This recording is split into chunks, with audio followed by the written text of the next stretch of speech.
ये काल के मेहमान हैं। कहा मैं अपने मेहमानों को बहुत संभाल के रखता हूँ। अगर ये 1 मांगता तो 10 देता हूँ, 10 मांगता तो 100, 100 मांगता तो 1000, 1000 मांगता तो लाख, लाख मांगता तो करोड़। ये देता हूँ लेकिन अपने पास रखता हूँ, उसे निकलने नहीं देता हूँ, क्योंकि धन में कलयुग है, सोना चांदी में कलयुग है, मान सम्मान में कलयुग है, गरुड़ गुमान घमंड अभिमान में कलयुग है। लेकिन कहाँ बैठे तुम्हारे तो नहीं कोई ऐसा। यही अपने अंदर निरंतर खोज करनी चाहिए कि हमारे में कलयुग अभी है कि निकला। आवाज उठी कि कलयुग जा रहा है और सतयुग आ रहा है। अब जा रहा है, किसका जा रहा है किसका नहीं जा रहा। तो जब विचार करोगे अपने आप में कि हमारे में कलयुग तो नहीं आ गया, कोई मान अभिमान सम्मान की भावना तो नहीं आ गई, कोई रुपए धन पैसे धन दौलत का गरुड़ गुमान घमंड तो नहीं आ गया। जब ये देखते रहोगे तब तुम कलयुग से बच पाओगे, अन्यथा इससे बचना बड़ा मुश्किल है। अब तो ये उसका युग ही है। वो राजा है यहाँ का, सब प्रजा हो, राजा से तुम कैसे तकरार कर सकते हो। राजा इतना बलवान शक्तिशाली होता बने राज्य का, लेकिन जिस महापुरुष ने आवाज लगाई है कि कलयुग तुझे जाना पड़ेगा और सतयुग तुझे आना पड़ेगा, इतनी जबरदस्त आवाज जिस महापुरुष ने दी है, वो आपको सोचना चाहिए कि हमारा मालिक कितना बलवान धनवान बुद्धिमान है जो कलयुग को सीजन दे रहा है। कलयुग अब तुझे यहाँ से जाना पड़ेगा और सतयुग को आना पड़ेगा। जब तक कलयुगी विचारधारा, कलयुगी कर्म, कलयुगी खान पान संग सोबत रहेगी तब तक कलयुग नहीं जाएगा। कलयुग के जाने में तो हम ही हाथ देर कर दें, कभी सुधर ही नहीं पाए, कोई भाव अच्छा बन नहीं पाया, कोई सेवा दया भाव बन नहीं पाया, तो कैसे आप यानी कलयुग को जाता देख सकोगे और सतयुग को आता देख सकोगे। सतयुग आएगा जरूर, इसे कोई रोक नहीं सकता, लेकिन सतयुग आने के पहले अगर तुम माने नहीं तो बच्चों निकल कचूमर जाएगा, तुम्हारा कचूमर निकलेगा। वो निकल रहा है फिर भी नहीं समझ पा रहे, ये तकलीफें, ये मुसीबतें, जिल्लतें, ये परेशानियाँ, ये लड़ाई झगड़े, बीमारी महामारी क्या है, ये सब कलयुग की ही चीज है। इनमें कलयुग ही है जो हमने आपने कलयुगी खान पान, कलयुगी कर्म क्रियाकलाप किया है। आज वो अपना सजा दे रहा, बदला ले रहा, अपनी की कीमत चुका रहा। तो आपको तो ये सब समझना चाहिए। समझ लोगे तो तुम्हारी सोच में सब आने लगेगा इस सत्संग किसे कहते। ऐसे सत्संग आप कानों से सुनना चाहते हो, ये कानों का विषय थोड़ी है। कान तो अच्छा बुरा सभी सुन लेते हैं, लेकिन तुमने जो सुना उसको कितना अपने मन को पकड़ाया, तुम्हारे मन ने कितना वचन स्वीकार किया, कितनी अपनी आदतों में परिवर्तन लाया, ये इसको कहते हो सुनना। इसीलिए कहा सत्संग में आओ और सेवा भाव से, कि कोई न कोई सेवा मिल जाए, क्योंकि कलयुग का जीव सेवा से जाएगा। भजन से कोई तो कोई एक आध निकल पाएगी, क्योंकि इतनी मोह ममता है, इतना मोहों से लगाव है, इतनी कर्मों की गंदगी है कि निकल ही नहीं सकता। तो इसलिए उसको सेवा में लगा दिया, और जैसे कर्म आपने किए वैसी सेवा आपसे ली जाती। वो कर्मों की गंदगी हटाने की सेवा, सेवा कोई लेते नहीं है। तुम्हारे कर्मों की गंदगी कैसे हटाई जाए, उसके लिए सेवा का आधार बनाया गया कि अगर तुमने धन से कोई बुरा काम किया है तो धन की सेवा ले ली जाए, अगर मन से कोई बुरा काम किया तो मन तुम्हारा सुमरन ध्यान भजन में लगा दोगे, अगर यानी अन्न खा के कोई पूरा कर्म किया है, अन्न भंडारों में लेकर रोटी बनाकर उन प्रेमियों को खिला दी जाएगी जो तुम्हारे अन्न की बनी रोटी खा करके भजन करेंगे। ऐसे अदला बदली कर्मों की होती है। बात तो आप समझते नहीं हो, ये सेवा क्यों कह दी, वो सेवा कह दी। अरे अगर तुम्हारे कर्मों की बही खोल के दिखा दी जाए तो तुम यही करोगे, हम कभी जा ही नहीं पाएंगे। यही कहोगे कि हमारे बस का कुछ नहीं, हम उधर बिल्कुल चले नहीं सकते हैं। इतने कुकर्मों का भंडार तुम्हारे हमारे आप में भरा हुआ। हम अपनी कमी, अपने अवगुण, अपनी गंदी आदत तो कभी देखते ही नहीं, दूसरों की तरफ झांका करती। यही न बनने का कारण बनेगा जब अपने आप को देखना शुरू कर। तो आज ये अवसर मिला है, ये ऐसे नहीं मिला आपको। करोड़ों जन्मों की तपस्या, करोड़ों जन्मों की सेवाएं, ये जब करोड़ों जन्मों के पुण्य कर्म जब आपके इकट्ठा हो गए हैं तब आपको अवसर मिला सत्संग में आने का। आप नहीं आए हो, आपको तुम्हारा कोई अच्छा कर्म घसीट के सत्संग में ले आया। तुम नहीं आए, तुम्हारे मन कब कहता सत्संग भजन करो, गंदी आदत छोड़ो, सेवा करो, सेवा दो, ये भजन मन तो कभी कहेगा नहीं। क्योंकि मन समझता है कि अगर ये सब हम करने लगेंगे तो हमारा यहाँ से राजी छिन जाएगा, हमें भोगों से अलग होना पड़ेगा, हमको भोगों की चाट पड़ी है, वो हमारी छोड़ दी छुड़ा ली जाएगी। तो बेचारा वो इतना मतलब भयभीत होता है। लेकिन महापुरुष जिन्होंने हाथ पकड़ा, नाम दान दिया, नाम का आधार, उनके पास इतनी मजबूती है, मजबूत डोर है कि खींच लेंगे, काल कुछ नहीं कर सकता।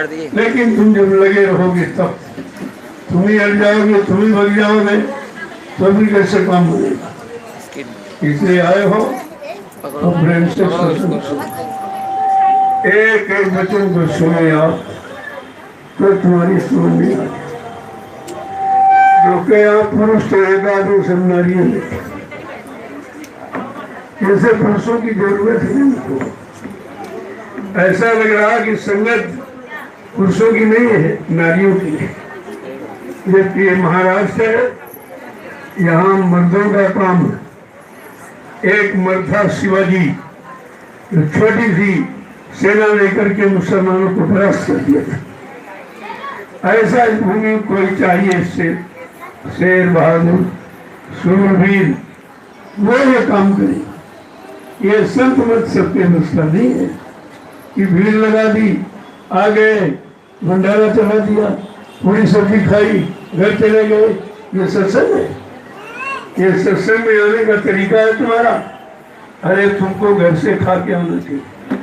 कोशिश ये करो अपनी गाड़ी कमाई कर न खाएं, तब भजन बन पाएगा। किसी की सेवा के द्वारा अगर रोटी मिल गई तो उससे आपका भजन नहीं। भजन न बनने का कारण यही है कि आप स्वतः कुछ करना ही नहीं चाहते, सब करा कराया चाहते हो। जो तुम्हारी सेवा करेगा या जिसकी सेवा आप ले लोगे तो भजन में तुम्हारा कर जाएगा। इतना तो आप भजन करते नहीं हो कि खुराक का की बदली बदला कर दी जाए और कोई सेवा ले ली उसको दे दिया जाए। तुम अपनी जीवात्मा का कल्याण कर रही हो, दूसरों को क्या करो? दूसरे से करना तो बड़ा मुश्किल। इसलिए अब आप एक वचन को सावधान दीजिए। मैंने आज अनुभव किया है कि मुंबई में इतनी संगत है कि तुम समझ नहीं सकते हो, तुम उनके भावों को इकट्ठा नहीं कर पाए। अगर मैं प्रसाद न बांटता तुम्हारा सब रखा है, किसी में यह भी तमीज नहीं है कि कैसे प्रेम से श्रद्धा भाव से बुला के दिया जाता। प्रसाद का मतलब दीनहीन बन जाओ, सबसे छोटे बन जाओ, अपने आप को निपट नीच अपने को मानो, तब तो संत मत में आप कुछ पा सकते हो। ऐसे तो कुछ मिलने वाला है नहीं। तुम जीवन तुम्हारा चला जाएगा, कहोगे हम सत्संग में रहे, मेरा कुछ नहीं। मछली की तरह ये जीवन भर गंगा जी में बनी रही, लेकिन गंगा का गुण नहीं आया। क्यों? वो गंगा नहीं समझती, तो अपना घर समझती थी कि पानी मेरा घर है। इसी तरह जब संगत को आप इस तरह समझते रहोगे कि खाने पीने के लिए, लूटने के लिए है, सेवा बटोरने के लिए है, तो तुम्हें क्या मिलेगा? अरे सेवा ऐसी जगह लगाओ जहाँ लाखों लोग लाभ उठाए। जैसे आपने एक सेवा की, रथ, जो रथ आपने गाड़ी कमाई का दिया है, आज पूरा हिंदुस्तान मुंबई को जान गया। तो ये किसने दिया? मुंबई संगत। कितने कार्यक्रम होते हैं, उन कार्यक्रमों का लाभ तुम्हें घर बैठे मिलेगा, क्योंकि आपने अपनी गाड़ी कमाई, उसमें लगाई है रथ में, वो रथ से शोभा यात्रा होती है। कितने हजार लोगों को प्रसाद मिलता है, संदेश मिलता है, कितने को दया मिलती है, तो उसके तो आप पात्र हो, आप दानवीर हो। तुम्हारी दानवीरता तो दिखाई दी है। अब की बार फिर एक उत्साह उमंग आप में आया है कि भाई एक गाड़ी दे दी जाए। उस गाड़ी से पूरे हिंदुस्तान में प्रचार होता है। तुम भले न कहीं पहुंचो, लेकिन गाड़ी में लगाया धन तो तुम्हारा सुख हो जाए, उसका लाभ आपको मिलेगा, क्योंकि मैं उस गाड़ी से प्रचार करूँ और व्यापार नहीं करूंगा, प्रचार। और तुम तो जा सकते नहीं, तुम्हारे पास मुझसे नहीं है। तो अगर गुरु का 10वां अंश निकाल दो तो ये सब काम है झटके लो, और 10वां अंश आपको देना पड़ेगा। नहीं दोगे तुम हजम कर सकते नहीं। कोई बीमारी आ जाएगी तो नखुर पर चले जाएगी, और कोई झगड़ा खड़ा हो गया उसमें चला जाएगा। इसलिए 10 अंश को निकालो और परमात्मा मानो। ये तुम्हारे लिए अच्छा मौका कलयुग में मिला है। अगर अपनी बात चूक गए फिर अवसर आपको मिले। तो ये तो बड़ा अच्छा बहुत तुम्हारे में जगह है कि ऐसी सेवा देखनी चाहिए कि जिस सेवा से कि लाखों लोग लाभ उठावे, हमारी सेवा वहां लग जाए तो हमको उसका लाभ मिल जाएगा।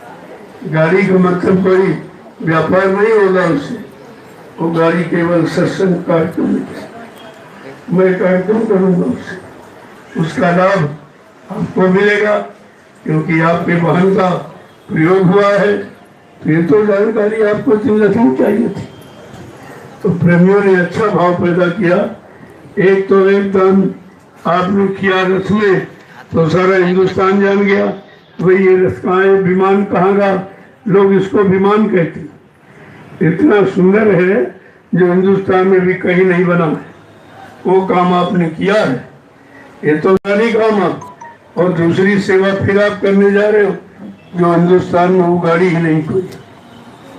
तो ये कितना बड़ा, यानी परमार्थ तुम्हारे अंदर जगह, और उस परमार्थ का सब प्रेमियों को स्वागत करना चाहिए।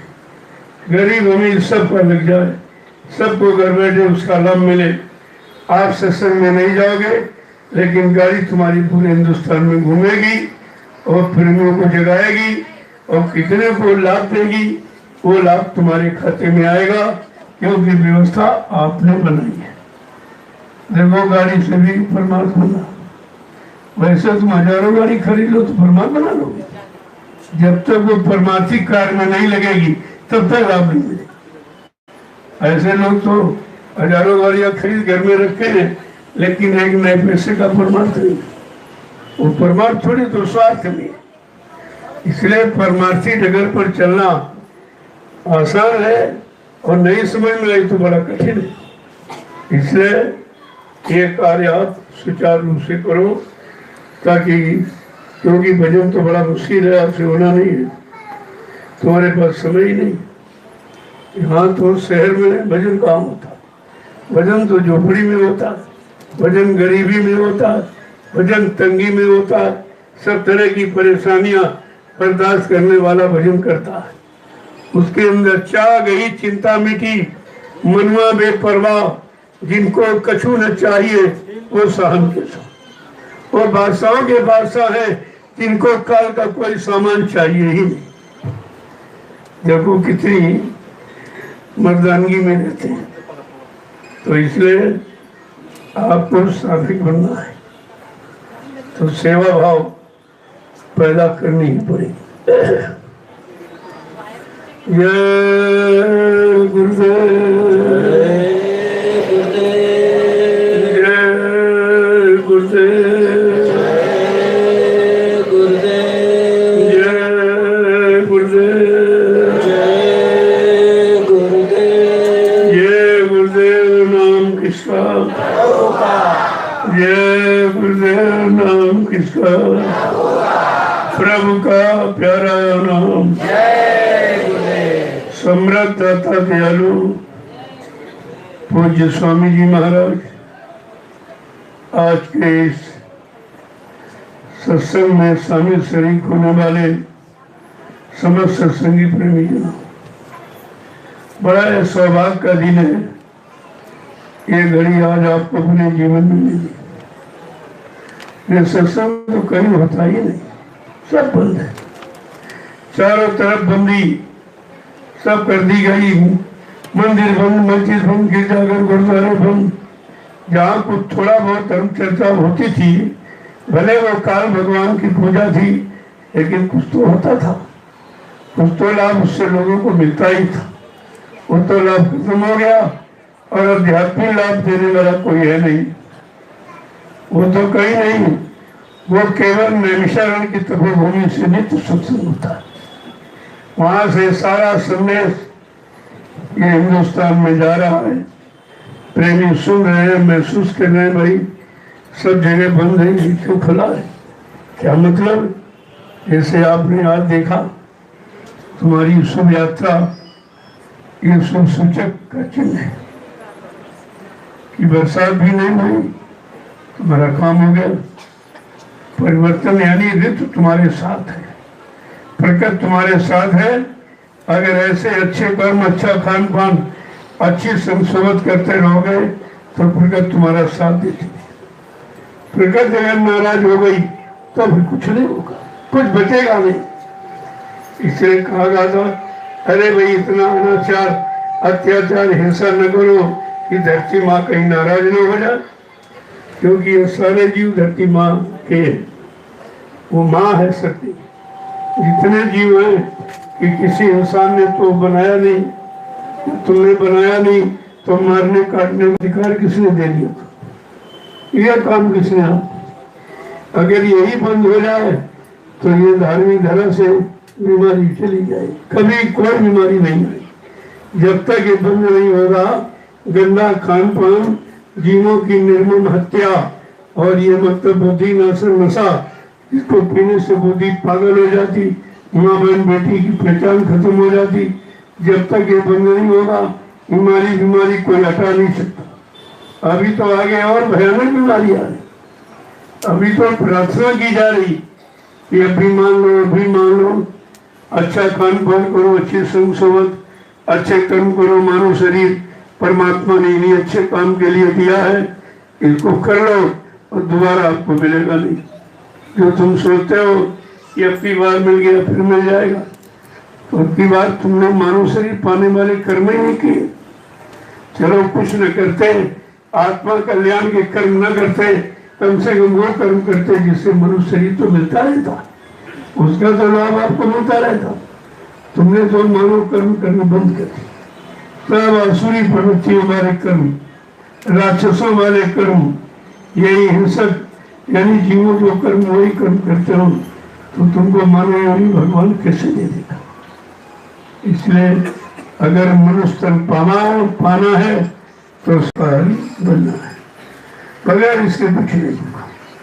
कहा था चलो तुम कुछ नहीं करते हो तो हमारे कहने से शाकाहारी नहीं होता, तो तुमको प्राकृतिक प्रकोपों से, बीमारियों से बचा लिया जाएगा। अगर शाकाहारी न हुए तो हिंदुस्तान के सारे विश्व में तुम्हें कोई सुख शांति नहीं दे सकता, कोई परेशानी दूर नहीं कर सकता, कोई लड़ाई झगड़े, जंगी कोई दुर्घटना, अकाल मौत, ये कोई रोक ही नहीं सकता है, क्योंकि सब काम यही काम करने के ऊपर है। इसलिए बड़े ध्यान से एक देखो, ये सब बगैर गुरु की दया के नहीं कर सकता। हमारे हिंदुस्तान में प्राचीन काल से प्रथा है गुरु करने की, कि भाई गुरु जरूर करो, गुरु जरूर करो। अब वो कैसा गुरु आपने किया, सांसारिक किया कि आध्यात्मिक किया कि भौतिक किया, आपने शरीर वाला गुरु किया कि आत्मा के कल्याण वाला गुरु किया, वो तो तुम्हारे गुरु करने पर निर्भर है। और कलयुग में तो सतगुरु का प्रश्न उठ गया, जो किसी युग में सतगुरु की बातें नहीं की जाती थी, लेकिन आज कलयुग में सतगुरु ने अपना पदार्पण किया है इस काल की नगरी में। इसीलिए कलयुग घबरा रहा है, इतना चिंतित है कि अगर कहीं इन्होंने सबको ज्ञान दे दिया, सबको नाम दान देकर जगा दिया, सब जीवात्माओं को घर पहुंचा दिया, तो हमारा देश खाली हो जाएगा। फिर मैं हुकूमत राज किस पर करूंगा? इसलिए काल को बहुत चिंता है, लेकिन दयाल को उससे ज्यादा बचाने की चिंता। अगर काल को फंसाने की चिंता है तो दयाल को बचाने निकालने की चिंता है। अब यह जरूर है कि आप अपने आप में विचार करो कि आप किसकी पारी में खड़े हो, काल की पारी में कि दयाल की पारी में। तुम यहाँ से चलने की तैयारी कर रहे हो कि और फंसने की तैयारी करो। एक मकान था, संतुष्ट नहीं, वो दूसरा बना दिया, अब 2 जगह फंस गए, तीसरा बनाओगे, 3 जगह फंस गए। जितना तुम विस्तार करते जाओगे उतने ही फंसते जाओगे। जब एक है तब तो तुम निकल नहीं पा रहे हो, 2-4 बना लोगे, फिर कैसे निकलो? हर काम की ऐसी व्यवस्था है। आपको तो ये चाहिए, साईं इतना दीजिए कि जामे कुटुंब समाए, मैं भी भूखा न रहूं और साधु न भूखा जाए। यह गृहस्थी धर्म है। अगर इतनी कामना बनी रही तब तो आपका कल्याण हो जाएगा। और तुमको होगी नहीं, हमें सब इकट्ठा कर रहे हैं, तो जो इकट्ठा कर रहे हो तुम्हारा ही नहीं। क्यों? तुम आए थे माँ के पेट से नंगे, अकेले आए हो, ये सामान तुम्हारे कैसे हो गया? ये तो काल ने जब उसके देश में आए हो तो उसने फंसाने के लिए आपको दुकान है, मकान है, जमीन है, पत्नी है, पति है, बच्चे हैं, धन है, दौलत है, ये सब आपको दे दिया कि इसी में फंस करके हमारे यहाँ रहेगा।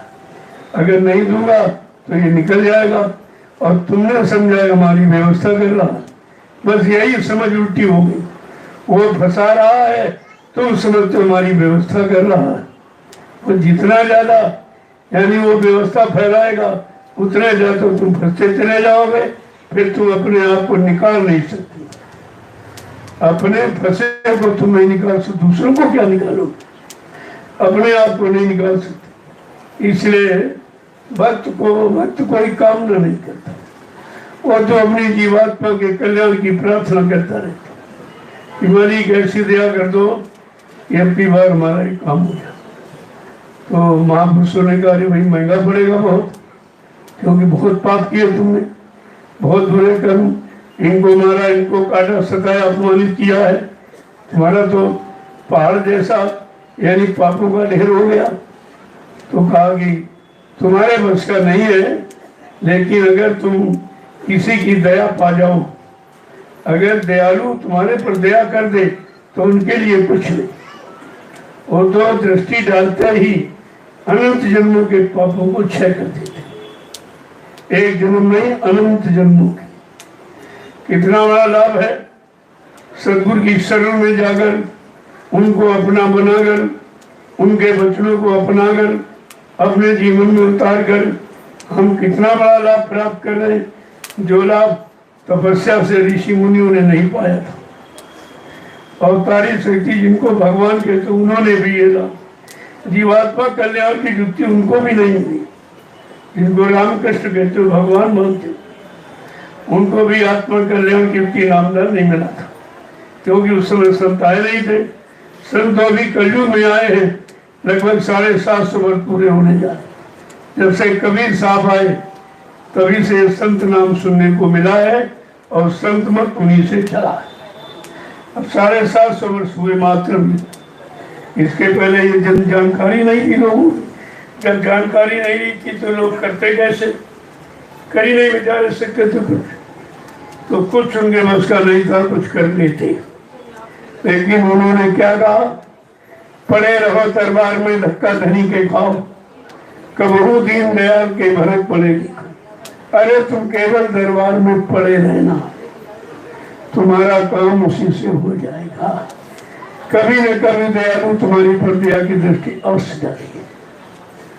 तो कहते हैं कि गोस्वामी जी महाराज ने रामचरितमानस में लिख के बताया कि बिना गुरु भाव निधि तरह न कोई, और जो भी रांची शंकर सम होई। कहा ब्रह्मा विष्णु महादेव के समान धनवान बलवान कीर्तिमान यशमान कोई भले क्यों न बन जाए, लेकिन ये भवसागर बिना गुरु के कोई पार नहीं जा सकता। ये काम किसी के बस कितना बड़ा इशारा किया, क्योंकि उन्होंने अपना काम गुरु से कराया था। तभी तो बार बार कहते हैं कि कौन बंदो गुरु पद पदम पराया, सूरज सुभाष सरसी अनुरागा। का गुरु के चरण वंदनीय है, नित्य वंदना प्रार्थना अर्चना करते रहो, और तुम्हारे पर कभी न कभी दया की दृष्टि नजर जरूर डालेंगे। और दया की दृष्टि डालते पड़ते ही अंध जन्मों के पाप समाप्त हो जाते हैं। कितना बड़ा लाभ है कि इसलिए जीवों को समझाने के लिए क्या कहा है कि बिना गुरु कृपा पार जाना कठिन है। बिना गुरु कृपा पार जाना कठिन है। बिना गुरु कृपा पार जाना कठिन है। बिना गुरु कृपा पार जाना कठिन है। विरह के दो आंसू बहाना कठिन है। विरह के दो आंसू बहाना कठिन है। कि सत्संग सेवा ये साधन भक्ति, सत्संग सेवा ये साधन न भक्ति। और बिना प्रेम गुरु को रिझाना कठिन है। बिना प्रेम गुरु को रिझाना कठिन है। कहते गुरु में भूखा तेरे धन का, उन पर धन है नाम रतन का। गुरु तेरा उपकार करा मैं भूखे प्यासे को देगा, और जो तुम्हारा उपकार कराते मैं धन से कहीं पाप करते। यहाँ कितना बड़ा धनवान बलवान बुद्धिमान हो, आपको 1 करोड़ रुपए जो पाप काट दीजिए, ये काम कोई कर सकता? ये रुपये पैसा धनवान से नहीं होता है, ये तो दया की दृष्टि से होता है। जब दयालु कृपालु तुम्हारे पर दया कृपा करके अपनी नजर डाल देंगे तो ये काम क्षणमात्र हो जाता है। क्या कह रहे हैं कि बिना गुरु कृपा पार जाना कठिन है। बिना गुरु कृपा पार जाना कठिन है। और विरह के दो आंसू बहाना कठिन है। विरह के दो आंसू बहाना कठिन है। देखो आंखों में दो किनारे, ये संसार के आंसुओं का, ये विरह के आंसू। विरह का आंसू कभी कभी किसी किसी को निकलता, जब जिसको विरह सताती है अपने मालिक के दर्शन दीदार की, उनसे मिलने की, अपने जीवात्मा के उद्धार कल्याण की लगन जिसमें लग जाती है, उसमें विरह का आंसू निकलता है। विरह का आंसू मालिक कभी बर्दाश्त नहीं कर पाते। जो मीरा ने बहुत रोई तब तो कुछ नहीं हुआ, लेकिन जब उसने विरह से तरफ से मालिक को पुकारा तो तत्काल उसको समर्थ गुरु रविदास जी मिल गए। उन्होंने नाम का सारा ये नामदान जो आपको मिला, यही नामदान मेरा को मिला था। उसने नाम की कमाई की तुमने की नहीं, इतना अंतर है। तो मीरा कोई नहीं बन पाया। अरे मीरा वाले जब काम करोगे तो मीरा बन जाओगे। कोई बड़े नाम के आगे मीरा लिखते तो कोई मीरा हो जाएगा। कोई बड़े नाम के आगे संत लिख दे और दाढ़ी बाल बढ़ा दे, सफेद कपड़ा पहने तो कोई संत हो जाएगा। ऐसा नहीं है, वो तो करने का नाम है, करने का। क्या समझा के कह रहे हैं कि सत्संग सेवा ये साधन भक्ति, ये सत्संग सेवा ये साधन न भक्ति, बिना प्रेम गुरु को रिझाना कठिन है, बिना प्रेम गुरु को रिझाना कठिन है, बिना गुरु कृपा पर जाना कठिन है, बिना गुरु कृपा पार जाना कठिन है। बड़े भाग्य से अब किन्नर तन मिला है, बड़े भाग्य से अब किन्नर तन मिला है, और बिना हरि भजन मुक्ति पाना कठिन है, बिना हरि भजन मुक्ति पाना कठिन है, बिना गुरु कृपा पार जाना कठिन है, बिना गुरु कृपा पार जाना कठिन है, विरह के दो आंसू बहाना कठिन है, विरह के दो आंसू बहाना कठिन है, कि माता पिता सुत ये तारा बिरादर, माता पिता सुत ये तारा बिरादर, यही मोह ममता हटाना कठिन है, यही मोह ममता हटाना कठिन है, यही मोह ममता हटाना कठिन है, यही मोह ममता हटाना कठिन है, बिना गुरु कृपा पार जाना कठिन है, बिना गुरु कृपा पार जाना कठिन है, कि जप तप नियम योग व्रत पाठ पूजा, जप तप नियम योग व्रत पाठ पूजा, कि जप तप नियम योग व्रत पाठ पूजा, जप तप नियम योग व्रत पाठ पूजा, बिना गुरु भजन मुक्ति पाना कठिन है, बिना प्रभु भजन मुक्ति पाना कठिन है, बिना गुरु कृपा पार जाना कठिन है, बिना गुरु कृपा पार जाना कठिन है, विरह के दो आंसू बहाना कठिन है, विरह के दो आंसू बहाना कठिन है, जब संसार समाज परिवार में कोई कुछ कह दे तो मिनटों में से निकल आता, कैसे बड़ा हमको खराब लगा। लेकिन ये वचन रोज प्रहार किया जा रहा है, ये नहीं खराब लगता। ये तुमको खराब नहीं लगता कि हमको रोज समझाया जा रहा, हम समझ नहीं रहे, रोज मनाया जा रहा हम मान नहीं रहे, रोज कराया जा रहा हम कर नहीं पा रहे, इसके लिए कब आंसू गिराओगे? यह तड़प पीड़े तुम्हारे अंदर कब पैदा होगी? मीरा में, सहजोबाई में यही तड़प पैदा होगी। पहले तो समाज परिवार में रही, चलो भाई समाज की सेवा परिवार की सेवा हो जाए, कहा ये तो सब हो गया, लेकिन अपना काम तो हुआ नहीं। अपना काम मतलब अपनी जीवात्मा का कोई काम नहीं हुआ, मेरा जीवन तो बेकार चला गया। तब उसको होश आया, तब वो फिर गुरु की तलाश में बहुत रोती है।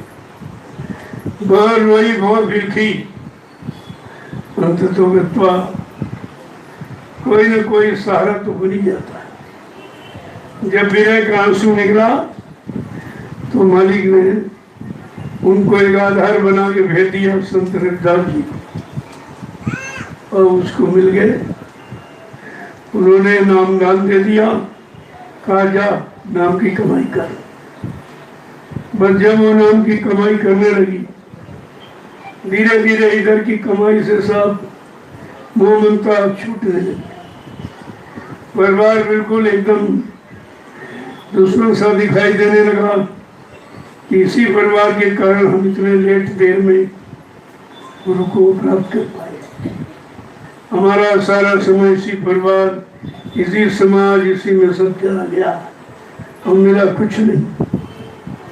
तब उसने ये विरह की से पुकारा, तब फरियाद सुन ली गई और रविदास जी सहारा बन के आ गए और उसे नाम दान दिया। जब उसने नाम की कमाई करनी शुरू की तो उधर ज्ञान इधर अज्ञान सिमटने लगा। जैसे सूरज निकलता तो वह रात गायब हो जाती, ठीक ऐसे जब वो ज्ञान प्रकट हुआ तो ये सारा मोह ममता का जो अज्ञान था ये समाप्त होने लगा। तो वो सबसे पूछती थी, अरे भाई किसी को मालिक मिला, किसी को वो मिला कि जिसने जीवात्मा को यहाँ भेजा है, जीवात्मा को जगाने वाले, परमात्मा से मिलाने वाले कोई सदगुरु मिले? कहते थे नहीं मिले, नहीं मिले। ये पूछती पूछती रोती रोती बहुत दिन हो गई। रोना कब खत्म हुआ? जब वो जीवात्मा का आधार यानी गुरु मिल गए, सदगुरु रविदास जी मिल गए। उसने मेरा को नामदान दे दिया, कहा जा भजन कर। अब वो नामदान भजन करने लगे। धीरे धीरे धीरे धीरे जब उसमें तन मन को लगा दिया उसी में, क्योंकि अब उधर की इच्छा समाप्त हो चुकी थी। परिवार भी देख लिया, समाज भी देख लिया, सब कुछ देख लिया, लेकिन जिसे जो मिलना चाहिए वो तो दिखाई नहीं दिया।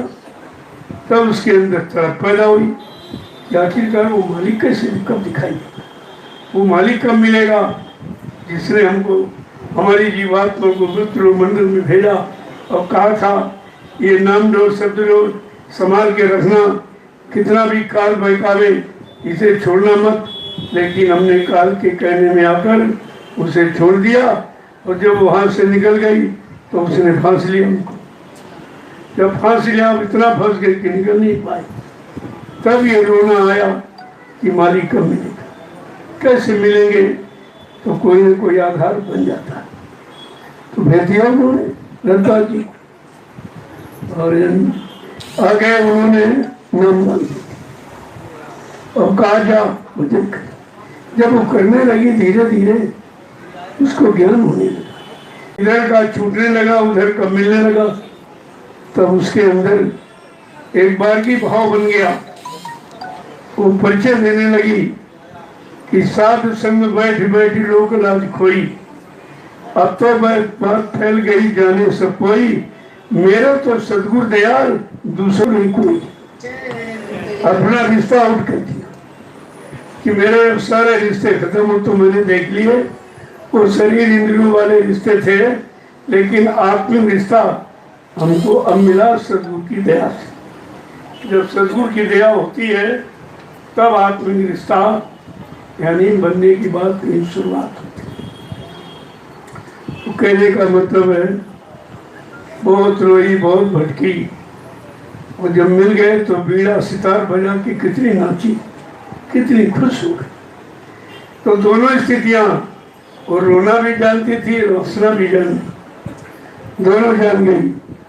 जब दोनों चीज की समझ आ जाएगी तब फट से आप अपनी अच्छी चीज को पकड़ लोगे और बुरी चीज को छोड़ दो। ऐसे तो छूटने वाला ये है नहीं। इतनी जकड़न है इसमें, इतनी मतलब यानी पकड़ मजबूत उसने काल ने बनाई कर्मों के जाल की, इससे छोड़ना छुटकारा पाना बहुत मुश्किल है। बार बार मीरा सबसे पूछती थी, उसके अंदर लगन थी, भाई मुँह मालिक मिल जाए, मेरा सच्चा पिया प्रीतम मिल जाए, इसके लिए बड़ी थी। सबसे कहते थी कि मैं पिया जी से जोरी मिलाए, बिकल तन तड़प रही। पिया जी से जोरी मिलाए, बिकल तन तड़प रही। मैं पिया जी से जोरी मिलाए, बिकल तन तड़प रही। मोहे पिया जी से जोरी मिलाए, बिकल तन तड़प रही। हिरन दिवस में नींद न आवे, नैन दिवस मोह नींद न आवे। नयन रहे जर लाए, बिकल तन तड़प रही। नैन रहे हैं झर लाए, बिकल तन तड़प रही। मैं पिया जी से डोरी मिलाए, बिकल तन तड़प रही।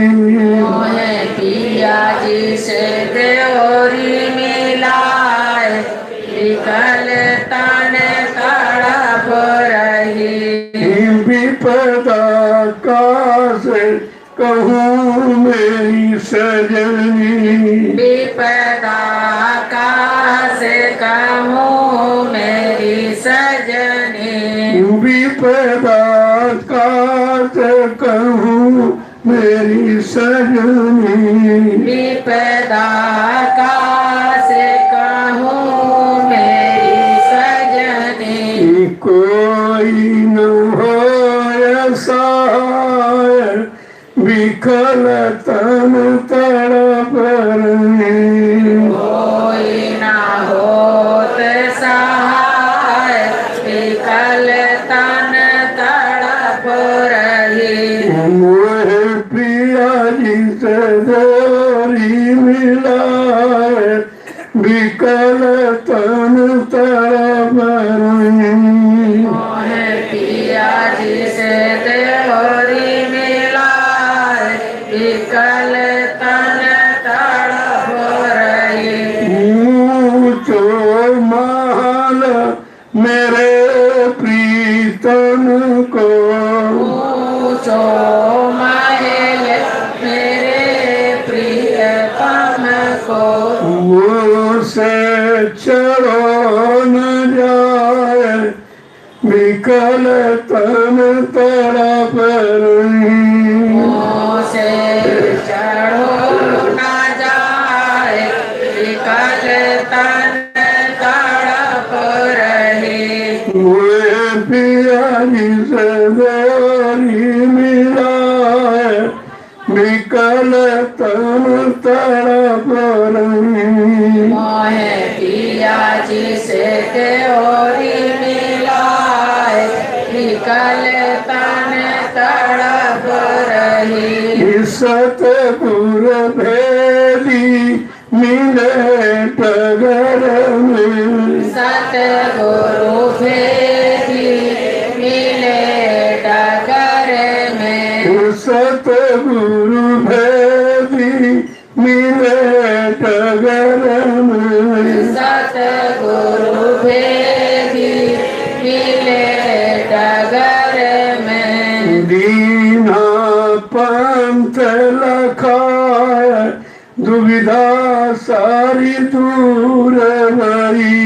दीना पंथ लखाए, दुविधा सारी दूर भई।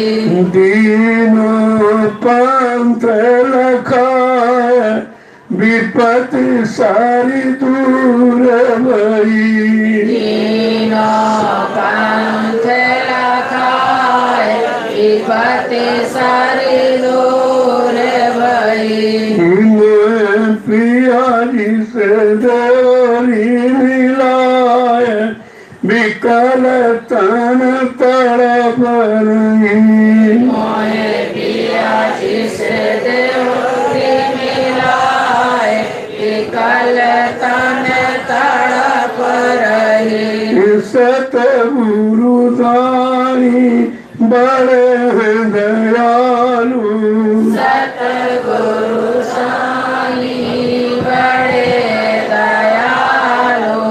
सतगुरु स्वामी बड़े हैं दयालु। सतगुरु स्वामी बड़े दयालु। लीना शरण लगाए दाम मिलो आज सही। लीना शरण लगाए दाम मिलो आज सही। लीनो चरण लगाए दाम मिलो आज सही। लीना चरण लगाए दाम मिलो आज सही। मैं पिया जी से देवरी मिलाए विकल तन तड़प रही। मोहे पिया जिसे देवरी मिलाए विकल तन तड़प रही। प्रेम से बोलो जय गुरुदेव। नाम किसका? प्रभु का प्यारा नाम। समस्त सत्संगी प्रेमी बड़े ध्यान से संत महापुरुषों के वचनों को सुना। पता नहीं कौन सा वचन तुम्हारे लग जाए और तुम्हारा मन मुड़ जाए, तुम्हारे में बैराग पैदा हो जाए और तुम उसकी पाने के लिए तैयार हो जाए। ये जरूरी नहीं कि 2-4 घंटे का ही सोच, कहीं कोई ऐसा वचन जो तुम्हारे मन को छू जाए, मन की गंदी बुरी आदतों को ठीक कर दे। इसीलिए करिए निसत्संग, बाधा सकल मिटाए, फिर ऐसा अवसर न मिले दुर्लभ नर्तन पाए। हर रोज प्रतिरोज सत्संग करो, सुनो पढ़ो नहीं करो।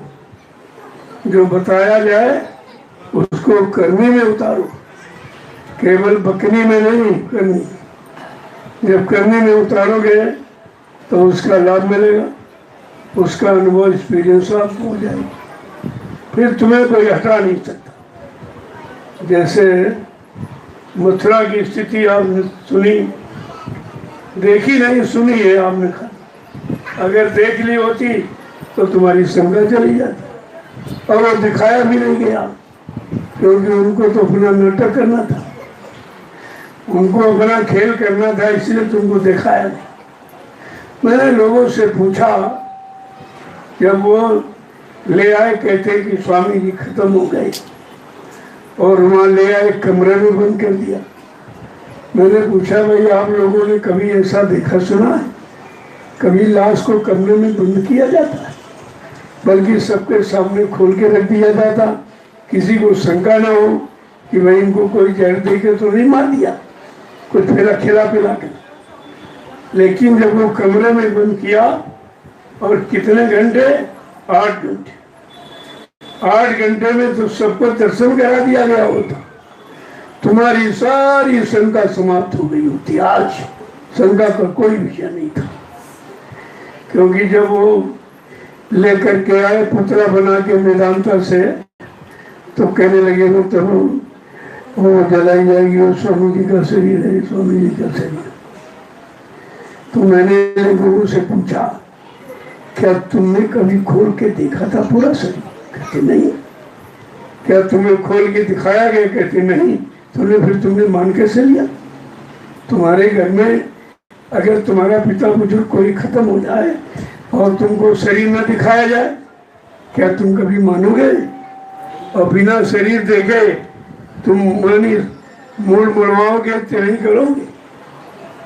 तुमने तो सब कुछ कर डाला, बाल भी मुड़वा दिए, तेरवे भी खा डाली, सब कुछ कर डाला और देखा कुछ। जिससे पूछो कि तुमने देखा, कहते नहीं। क्या दिखाया गया, कहते नहीं। तुमने फिर मान कैसे लिया? फिर आपने मान कैसे लिया और इतना बड़ा विश्वास कर लिया उसके कहने पर, और गुरु के बच्चों पर एक भी विश्वास आपको? मैंने कल आपको यही बताया था। कल 15 अगस्त के पावन पर्व पर आपको मैंने इशारा किया था। इतना झूठा प्रचार तो सृष्टि में कभी किसी ने किया ही नहीं। इतना अपने गुरु को बदनाम किसी ने नहीं किया जितना ही 45 करोड़ चेलों ने कर दिया। सब ने बदला, सबके अंदर विश्वास हो गया, मर गए चले गए, मर गए चले गए। लेकिन ये विश्वास कैसे अट गया कि कहा था तो कुछ हुआ नहीं। जब लिखा है संत वचन पलटत नहीं, पलट जात ब्रह्मांड। सारा ब्रह्मांड यानी ब्रह्म अपने ब्रह्मांड की रचना में तब्दीली बदलाव क्यों न कर दे, लेकिन संत जो कहेंगे वो करके दिखाएं। और कितनी बार आपने सत्संग में सुना होगा, कहा था कि ये सूरज जो पूरब में निकलता है, ये चाहे पश्चिम में निकलने लगे, इसको मान लेना तो। और ये जमीन आसमान की जगह ले ले, आसमान जमीन की जगह पर आ जाए, तुम इसको भी मान लेना। लेकिन बच्चा, जो मैं मंच पर बैठकर बोल दूंगा वो इधर उधर होने वाला नहीं है। फिर आपने सम्मान कैसे लिया, कैसे समझ लिया, कैसे आपने विश्वास कर लिया? क्या गुरु तुम्हारा झूठा था? क्या झूठ बोलने वाले को आपने गुरु बनाया था? क्या नाम दान धोखा देने के लिए दिया जाता? क्या कहा था? जिनको नाम दान दिया, जब तक इनकी जीवात्मा को इनके घर नहीं पहुंचा लूंगा, मैं इस मानव शरीर को छोड़ के जाने वाला नहीं हूं। ये वचन आप भूल कैसे गए?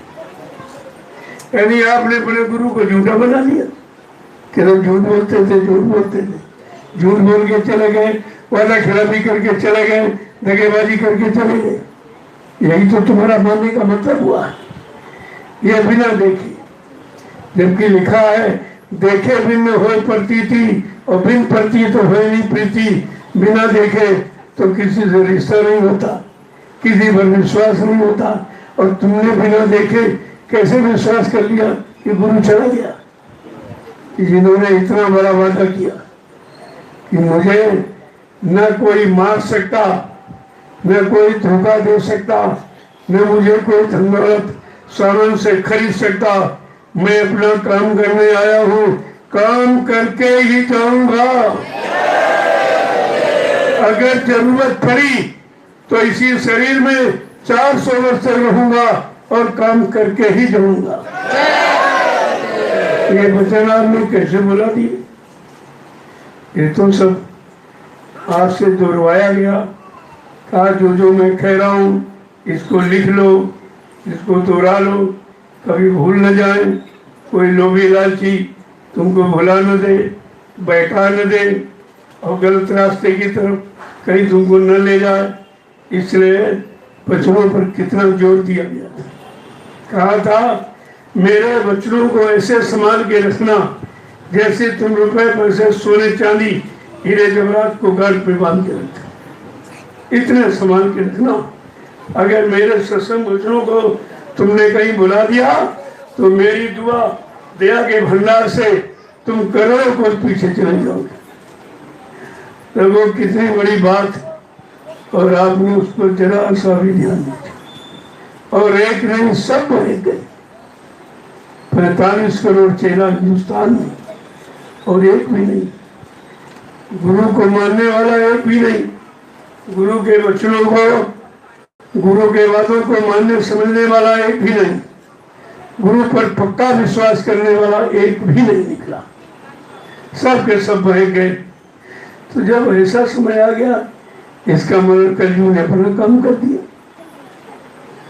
कलयुग ने अपना काम कर दिया कि तुम दयाल की शरण से तुमको हटा दिया और वहां जाके डाल दिया जाओ, कुछ मिलने वाला नहीं। अरे जब गुरु से नहीं मिला तो जहां जाते वो भी तो गुरु के चेले हैं, तो चेलों से कैसे मिल जाएगा? जब गुरु से आपने नहीं प्राप्त कर पाया तो चेले क्या तुमको दे देंगे क्या? उनके पास क्या? तो ये सब बातें जानकारी के लिए थी और ये जानकारी पहले से करा दी गई थी, क्योंकि वो तो 1959, ये तारीख लिख लें आप, 1959। कोई पत्रिका, कोई कैसेट आपको कहीं मिल जाए बाबा जी का, तो आप उसको पढ़ना। उससे बाबा जी ने क्या कहा कि आगे एक ऐसी नाजुक स्थिति बना के तैयार कर दूंगा, फिर बच्चा कुछ दिनों के लिए मैं तुम्हारे से दूर चला जाऊंगा, तुम इतनी जल्दी मुझे पहचान नहीं पाओगे। मैं अपना काम करके दिखाऊंगा। जब तक पूरा काम नहीं कर लूंगा, इस मनुष्य चोले को छोड़ने वाला नहीं हूँ। ये ऐसे नहीं छोड़ दिया जाएगा। ये काम के लिए धारण किया गया मानव शरीर। लेकिन बात है समझदारी की, बात है सत्संग वचनों को मानने की, बात है उन वचनों को अपने जीवन में उतारने की। अगर ये सब चीजें आप में लागू हो जाती तो इतना तो किसी ने बताया नहीं है, इतना अपने बारे में किसी ने भविष्यवाणी की नहीं है जितना बाबा जी ने किया, और तुम उनके बारे में कुछ नहीं समझ पाए। एक भी बात तुम्हारे समझ में नहीं आई, दुनियादारों की बात समझ में आ गई, चेलों की बात समझ में आ गई झूठी, और गुरु की सच्ची बात तुम्हारे समझ में नहीं आई। तो इसका मतलब तुम गुरु के पास नहीं गए थे, तुम गुरु के सुनने नहीं गए थे, तुम गुरु के मानने नहीं गए थे, तुम चेलों के ही मानने गए थे। इससे स्पष्ट हो रहा है। अगर गुरु के वचनों को मान लिया होता तो आज ये मुसीबत आपत्ति की घड़ी में आपको से दिखाई नहीं दे। क्यों? वो इससे बचाने निकालने के लिए आया है और तुमने उसको अपना बना नहीं पाया, तो फिर कैसे काम कर? इसलिए हमेशा इस बात को ध्यान में रखो कि कहा था जो मैं मंच पर बैठकर बोल दूंगा वो बच्चा इधर होने वाला नहीं। वो सब तुम्हारे सामने मैं करके दिखाऊंगा, दूसरा कोई नहीं कहा, मैं करके दिखाऊंगा। मैं सारी जीवात्माओं को जगाऊंगा, सबको शाकाहारी बनाऊंगा और सबके यानी कर्म कर्जे को उतारूंगा और सब जीवात्माओं को उनके घर पहुंचाऊंगा। क्या इतना बड़ा काम और किसी ने कभी वादा किया है? कोई इतिहास उठा के देख लीजिए आप, या सचिव का, त्रेता द्वापर का, या कलयुग में कबीर साहब से लेकर हजारों संत आए, लेकिन इस तरह का दावा किसी ने किया नहीं है जितना बाबा जी ने। और किसके लिए? हमारे आप के लिए। तो हमारे आप के लिए किया, उनका कोई काम थोड़ी, उनका काम तो हो गया। जो काम कर लेता वही तुम्हारा काम कर सकेगा, जिसने अपने काम अभी किया ही नहीं वो तुम्हारे कैसे कर देगा? और तुम इतनी बात भी ध्यान में नहीं रख पाए। किनके पास गए हो, क्या उनसे पूछते तुम्हारी जीवात्मा जाग गई है? तो तुमको पता चल जाता कि हमारी भी जगा देगा। क्या तुम्हें पाप कर्मों में माफी मिल गई तो हमको भी जला देता? क्या तुम्हारी जीवात्मा परमात्मा से मिल गई, घर पहुंच गई तो हमारी भी पहुंचा देगा? अगर इस तरह के प्रश्न आप करने लगे होते तो 2 मिनट में सच्चाई का पता चल जाता कि झूठ क्या है, सत्य असल क्या है, नकल क्या है, ये सब आपकी समझ में आएगा। लेकिन बात यह है, जब इतना सत्संग आपको 10 जुलाई 1952 से 2012 60 साल सुनाया गया, तब तुम्हारी समझ में कुछ नहीं रहा, कोई वचन नहीं पकड़ पाए, गुरु का कोई शब्द अपने जीवन में उतार नहीं पाए, सत्य मान नहीं पाए, तो हम कितना भी बताएंगे तो क्या ये तुम पकड़ लोगे? ये भी तुम्हारे यहाँ से निकल जाएगा। लेकिन कहा कि हमारा फर्ज है, हम बना काम जरूर करेंगे। हम तो जीवों को सुनाते हैं और कहा सत्संग सुनाते सुनाते परिवर्तन करके दिखा दूंगा। सत्संग से ही परिवर्तन होगा। सत्संग समझौती है। जब जीव समझ लेगा, मान लेगा, जान लेगा, अपने जीवन में उतार कर लाभ प्राप्त कर लेगा, तो कौन ऐसा जो नहीं मानेगा। लेकिन इतना करना इतना आसान नहीं है जितना सुनना आसान है। सुनना तो बहुत सरल है, भाई कान तो सुनने का काम करता है, चाहे अच्छा कहो चाहे बुरा कहो सब सुन लेगा। लेकिन आपको मन से पकड़ना क्या है? काम तो जब ही होगा जब मन पकड़ेगा उसको। अच्छा पकड़ेगा तो अच्छे काम की तरफ ले जाएगा, और बुरा पकड़ेगा तो बुरे काम की तरफ ले जाएगा। ये तो सारा खेल मन का, मन के हारे हार मन के जीते का समग्र कार्यों का आरंभ मन से होता है। इस शैतान मन को समझाना बड़ा मुश्किल है। तुम इनको समझाते हो, पड़ोसियों को, इनको उनको सब भाषण देते हो, सबको समझाते हो, लेकिन कभी आपने अपने मन को समझाया है? अरे अपने मन को समझाओ। पढ़ो तुम इसी के पीछे और सभी जतन तजना, गुरु का ध्यान कर प्यारे, बिना इसके नहीं छूटना। अगर छुटकारा पाना है तो एक मत गुरु का ध्यान, वो ध्यान में आ जाए, ध्यान उसमें लग जाए, हमारे अंदर वो बस जाए, तो फिर बनने में कितनी देर है। यही काम करना था, लेकिन ये काम तो किया नहीं, और जो नहीं करना था वो कर डाला आपने। तो फिर जो लाभ मिलता तो वो भी चला। अब कोई लाभ कहीं से मिल रहा हो, सब जगह दौड़ भाग के अभी थके जा रहे सब। ये अभी सब थक जाएंगे, वापिस लौट आएंगे, क्योंकि वहां कुछ है नहीं जहाँ तुम आस लगाए बैठे। वहां होता तो तुमसे क्यों मांगता? तुम्ही से सेवा मांग रहे, तुम्ही से पैसा मांग रहे, तुम्ही से सामान मांग रहे, तुम्ही से सम्मान मांग रहे। जो तुमसे मांग कर अपना काम चला रहा है, क्या तुमको भी कुछ दे सकता हो? इतनी भी बुद्धि तुम्हारे अंदर नहीं रही कि भिखारियों से उम्मीद करते हो कि हमें कुछ मिल जाएगा। अरे वो दाता नहीं था। दाता एक है जिसने तुमको नामदान दिया। ये दान कोई नहीं दे सकता। ये तो करोड़ों रुपए पैसे और हीरा जवाहरात तुम अर्पण कर दो, फिर भी नामदान की कीमत कोई चुका नहीं था। हम आप गुरु के कितने ऋणी हैं कि नामदान का कर्जा भी चुका नहीं पाया। कलंक और लगा दिया कि मर के चले गए, झूठ बोल के चले गए, बेईमानी करके चले गए, दगेबाजी करके धोखा दे के चले। यह कलंक आपने और लगाना शुरू कर दिया, तो क्या कभी तुम्हें मुक्ति मिल सकेगी? क्या इन जीवों को कभी मुक्ति मिल सकेगी? क्या ये कभी गुरु को अपना बना पाएंगे? जब अभी जिंदा सुनना इनको अच्छा नहीं लग रहा, तो ये दर्शन कैसे करेंगे? दर्शन कैसे इनको अच्छा लगेगा जब जिंदा सुनना इनको बुरा लगता? तुम उसको तुम्हारी एक बात भी नहीं सुनेंगे। जब ये गुरु को जिंदा, इतना गुरु खराब हो रहा है कि जिंदा सुन भी नहीं सकते हो, तो फिर ये दर्शन कैसे करेगा? ये मानकर अपना काम कैसे बना सकता? ये सब आपको विचार करना चाहिए। ये तो आज कोई सत्संग नहीं था, आप यहाँ करते हो इस स्थान पर, तुमने कहा चलो दो चार शब्द हो जाएंगे तो अच्छा रहेगा, लोगों को याद रहेगी कि हमको सत्संग मिला था, हमें सत्संग दिया गया। मैं सुनाने नहीं आया, मैं तो देने आया। अब तुम लेने वाले बनो तो ले लो, तो लेने वाले अगर बनो आप ले लीजिए।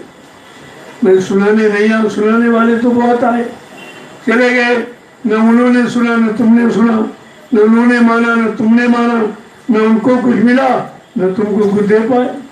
वो तो काम सब बेकार को, इसलिए हम सुनाने नहीं, हम तो देने आए। ये वचन लीजिए, समय में आ जाइए और बैठकर सुमरन ध्यान भजन समय लगा दीजिए। यही एक रास्ता तुम्हारे बचने का है। बीमारी परेशानियों से, मुसीबतों से और कोई रास्ता यहाँ बचने का नहीं है। रामचरित मानस में लिखा है कि ऐसे बिन हरि ही भजन खगेशा और मिटहीन जीवन के कलेसा का बिना भगवान के भजन मानव जीवन में आने वाले जितने भी कष्ट हैं कोई कष्ट मुसीबत आने वाली नहीं। आपने कितनी पूजा पाठ की, कोई बीमारी गई, बीमारी बढ़ गई। तुम पूजा पाठ करते रहे और गंगा नहाते रहे और तीर्थ व्रत हवन जब सब करते रहे, लेकिन बीमारी तो बढ़ गई, कम नहीं। और ऐसी बीमारी आ गई जो कभी थी नहीं। तो तुम्हारी पूजा पाठ से क्या हुआ, क्या मिला, क्या मिला पूजा पाठ? हाँ मिलता है, ऐसा नहीं है, पूजा पाठ निरर्थक नहीं है, लेकिन वो तुम ले नहीं सकते हो। क्यों? निर्मल मन जल सो मोहि पावे और मैं छलछिद्र कपट नहीं पावे। जिसका मन निर्मल पाक सा पवित्र हो वो मुझको प्राप्त हो जाता है, वो पुण्य का भागीदार बनता है। तो आपका तो मन गंदा है, खान पान भी गंदा, यानी मतलब मन भी गंदा, इंद्रियां भी गंदी, सोचना समझना देखना सुनना उठना बैठना करना ये सब गंदा है। तो गंदगी में तो कोई पूजा नहीं स्वीकार होता। अगर तुम्हारी पूजा स्वीकार होती तो ये कोरोना कैसे आ गया? इसको तो भारत देश में नहीं आना चाहिए। ये तो जहाँ गंदगी खान पान गंदे कर्म यानी होते वहाँ ये बीमारी जाती है। इसीलिए आपको स्वच्छता सिखाई जा रही है, लेकिन भाषण स्वच्छता का है और खिलाई गंदगी जा रही। मुर्दा मांस, मुर्दा सबसे गंदा, और कोई घर में नहीं रखता। तुम्हारे घर में कोई अगर मुर्दा हो जाए तो आप घर में रखोगे उसको? कहते नहीं मुर्दा घर में नहीं रहेगा, जाओ उसको ले जाओ शमशान भूमि और जला के राख कर देना, गड्ढा खोद के गाड़ देना या बालू बांध के फेंक देना, लेकिन वापस घर मत लेना। इतनी मुर्दे से नफरत, यानी घर वाला मुर्दा इतना खराब कि घर में नहीं रहेगा, गांव मोहल्ले में नहीं रहेगा, शमशान भूमि में रहेगा, और बाजार वाला मुर्दा रसोई घर में रहेगा।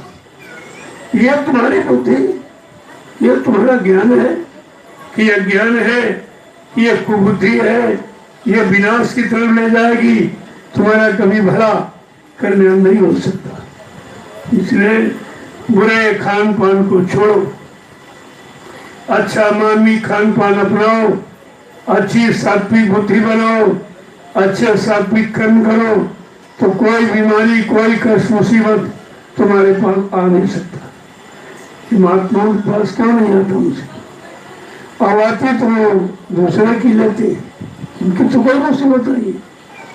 अब जीवों की मुसीबत ले लेते हैं, उनकी कोई मुसीबत। तो बात तो सोचनी चाहिए, जब वो काम करने आए हैं तो दूसरे की मुसीबत लेनी पड़ेगी, उनका बोझा ढोना पड़ेगा। नहीं, दूसरे का काम ऐसे नहीं होता जैसे आप लोग समझते हैं, इतना सरल नहीं है। इसलिए हमारी एक ही प्रार्थना स्वीकार करो कि आप सब परिवार सकाल। आगे बहुत बड़ी मुसीबत आ रही, बहुत भारी मुसीबत। महानगर सब राख बनेंगे, एटम के अंगारों से पत्ता पत्ता भ्रष्ट उठेगा, विश्व युद्ध झंकारों से। ये जितने महानगर ये साबित नहीं बचे, इनका बचना बड़ा मुश्किल हो जाएगा। यद्यप महापुरुष नहीं चाहते, वो तो बचाने के लिए रात दिन प्रयास कर रहे, शाकाहारी हो जाओ, शाकाहारी हो जाओ, तो तुम्हारा बाल बच्चे बच जाए, तुम बच जाओ, तुम्हारा परिवार समाज बच जाए।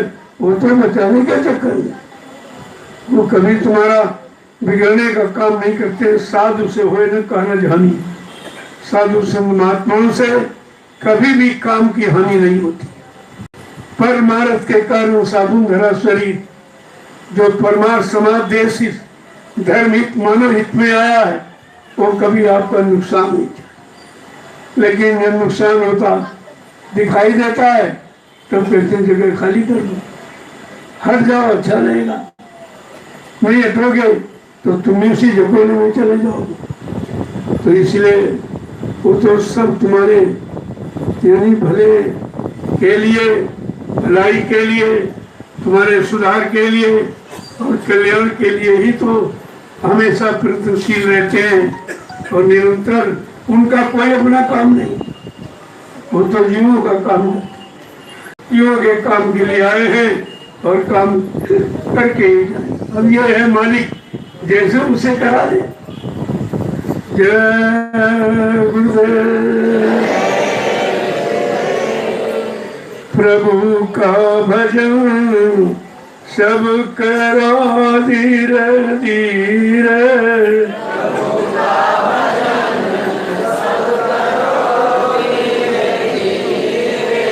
प्रभु का भजन सब करो धीरे धीरे,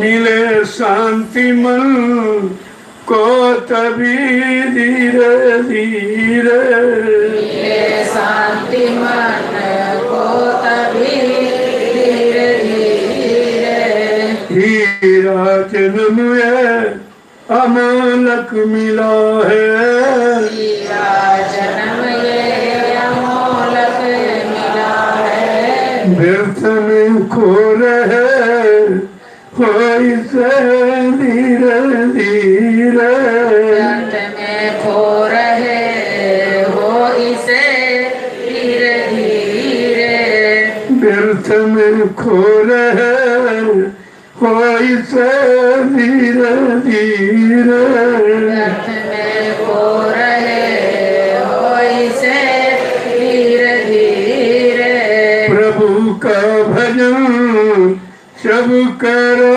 धीरे धीरे, प्रभु का भजन सब करो धीरे धीरे, मिले शांति मन को तभी धीरे धीरे, मिले शांति मन को तभी धीरे धीरे, विषय वासना में पागल बने हो, विषय वासनाओं में पागल बने हो, तमन इंद्रियों का करो धीरे धीरे, दमन इंद्रियों का करो धीरे धीरे, दमन इंद्रियों का करो धीरे धीरे, दमन इंद्रियों का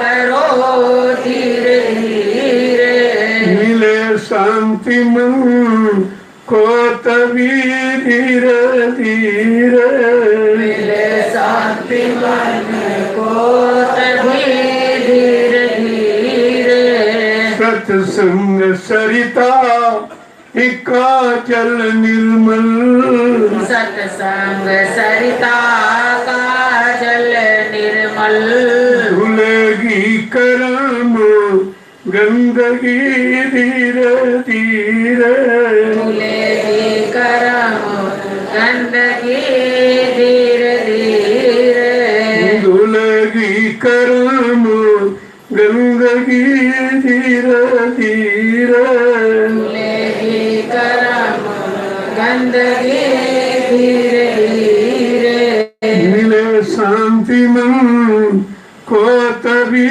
धीरे धीरे, मिले शांति मन को तभी धीरे धीरे, माता पिता सुत ये तारा बिरादर, माता पिता सुख ये दारा बिरादर, सबसे किनारा करो धीरे धीरे, सबसे किनारा करो धीरे धीरे, सबसे किनारा करो धीरे धीरे, किनारा करो धीरे धीरे, मिलेगी न शांति तभी धीरे धीरे, मिले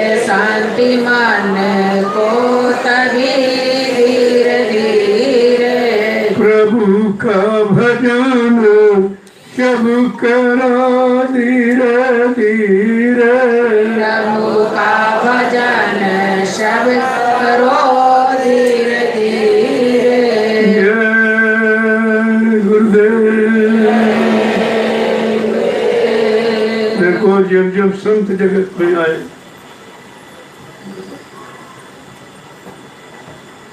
जब संत जगत में हमें खोज भाग उनके ढींगाओ, हाजिर हो गिरो चरणों में, करो बंदगी निर्जन का। जब जब संत महापुरुष संसार में आए, पता चल जाए तो तुरंत सब काम बंद करके जाए, क्योंकि बड़े पुण्य कर्मों के बाद संत का दर्शन मिलन होता है,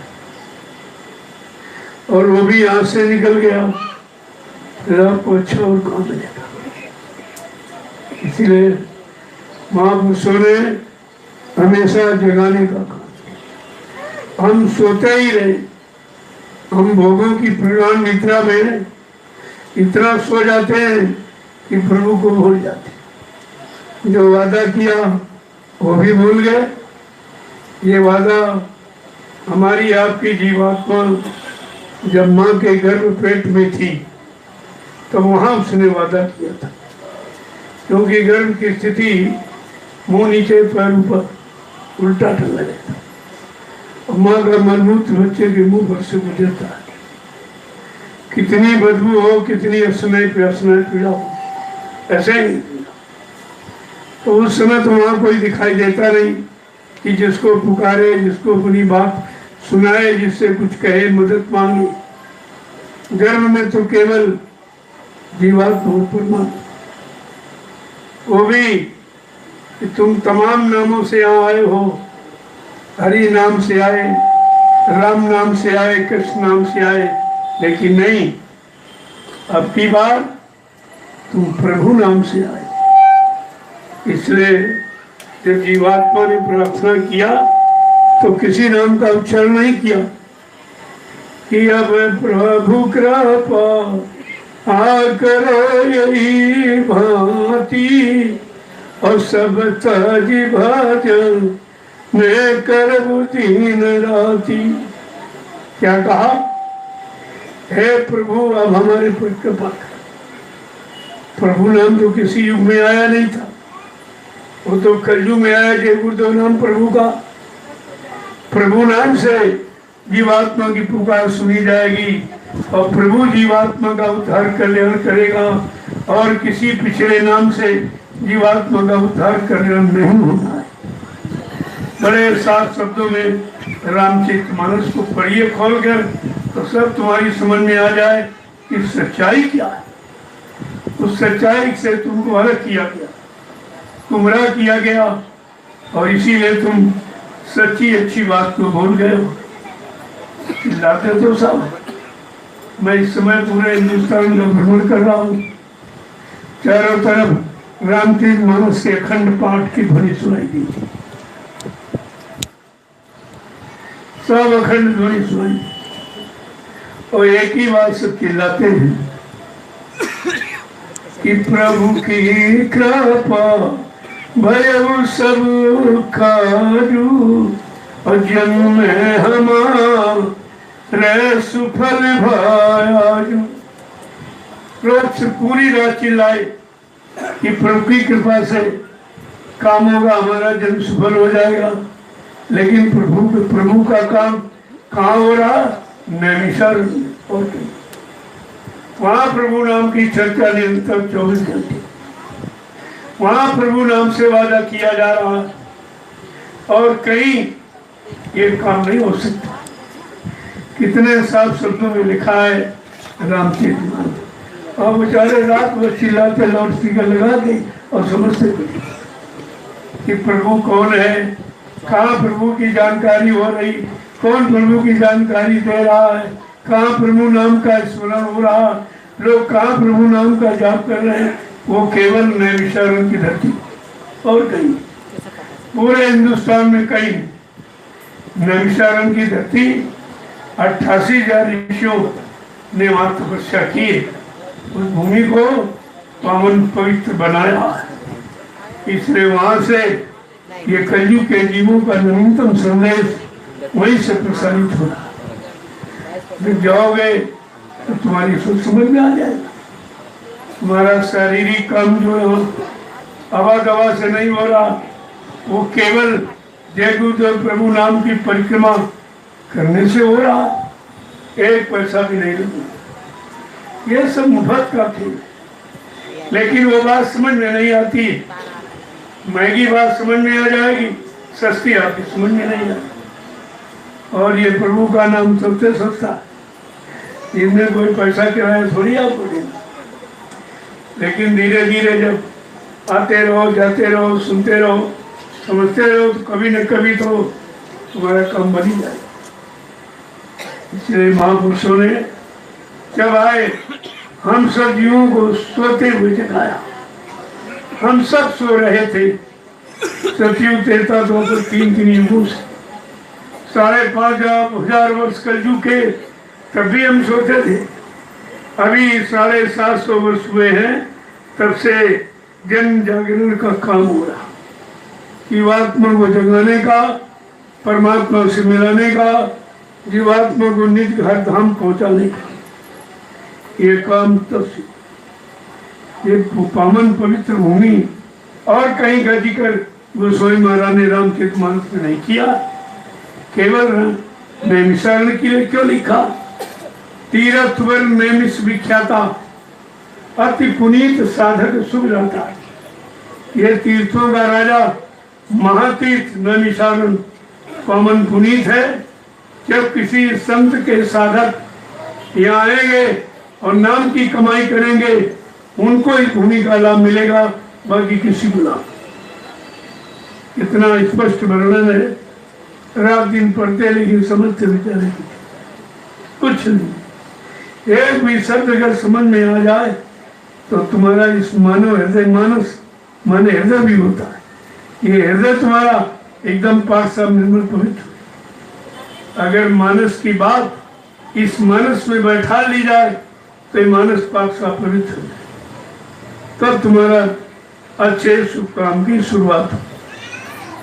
इसलिए जगाने के लिए बाबा जी ने कितना जगाया, इतना इशारा, इतना तो हिंदुस्तान में किसी को हमदर्दी नहीं हुई। यह जन जागरण किसी ने किया ही नहीं।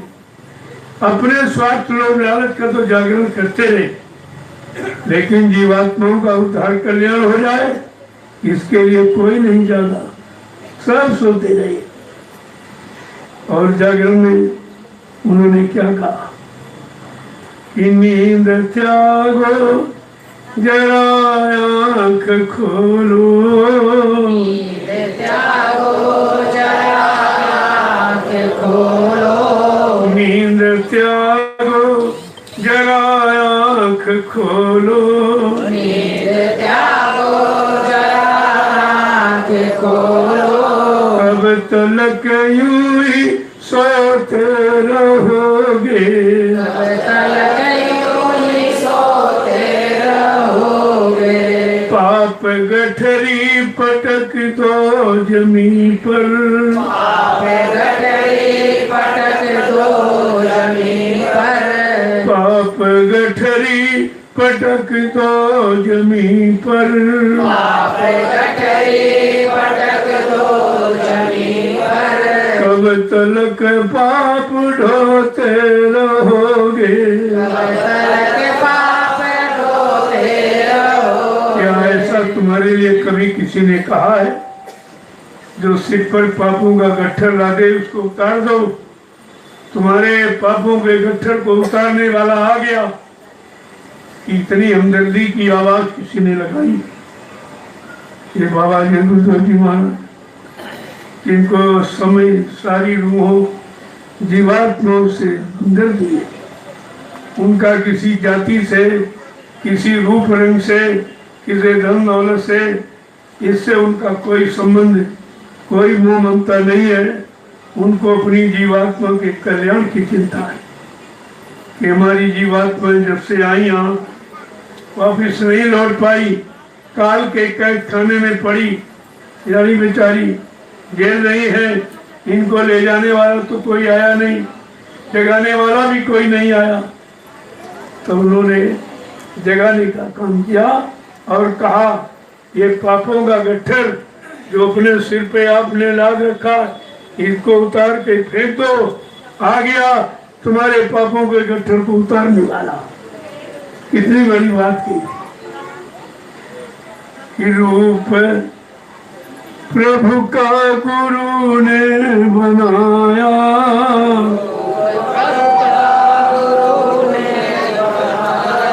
रूप प्रभु का गुरु ने बनाया,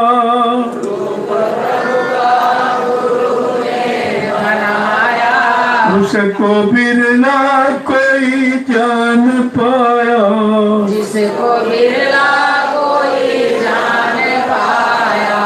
दे रहे सत्य का ज्ञान ले लो, दे रहे सत्य का ज्ञान ले लो, बट रहा सत्य का ज्ञान ले लो, बट रहा सत्य का ज्ञान ले लो, वरना हरदम ही रोते रहोगे, वरना हरदम ही रोते रहोगे।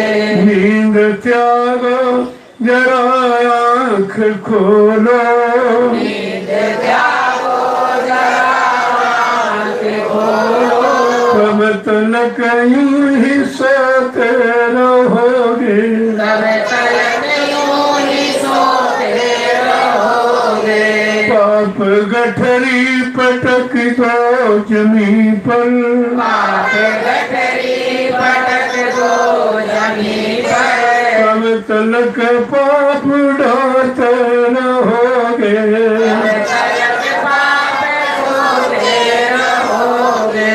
भेद प्रभु का गुरु ने दिया है, मेरे प्रभु का गुरु ने दिया है, वेद प्रभु का गुरु ने दिया है, वेद प्रभु का गुरु ने दिया है। और जिसने समझा अपना लिया है, जिसने समझा वो अपना लिया है।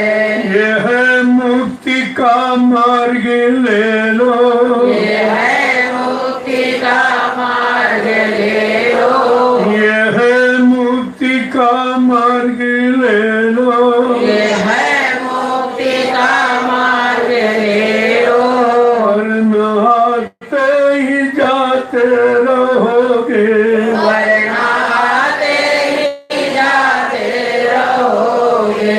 नींद त्यागो जरा आँख खोलो, नींद त्यागो जरा आँख खोलो, अब तलक यूं ही सोते रहोगे, तब तलक यूं ही सोते रहोगे। पाप गठरी पटक दो जमी पर, पाप गठरी पटक दो जमीन पर, तब तलक पाप ढोते रहोगे, तब तलक पाप धोते रहोगे। सतयुग का गुरु ने पीटा ढिंढोरा, सतयुग का गुरु ने पीटा ढिंढोरा, सतयुग का गुरु ने पीटा ढिंढोरा, सतयुग का गुरु ने पीटा ढिंढोरा। कलयुग जाने ककीना इशारा, कलयुग जाने का कीना इशारा, दुनिया वालों समझ लो इसे तुम, दुनिया वालों समझ लो इसे तुम, वक्त की मार खाते रहोगे, वक्त की मार खाते रहोगे। नींद त्यागो जरा आँख खोलो, नींद त्यागो जरा आँख खोलो, अब तलक यूं ही सोते रहोगे, तब तलक यूं ही सोते रहोगे। तुम हो चंद्र रोजा मुसाफिर, तुम हो चंद्र रोजा मुसाफिर, तुम हो चंद्र रोजा मुसाफिर, तुम हो चंद्र रोजा मुसाफिर, तो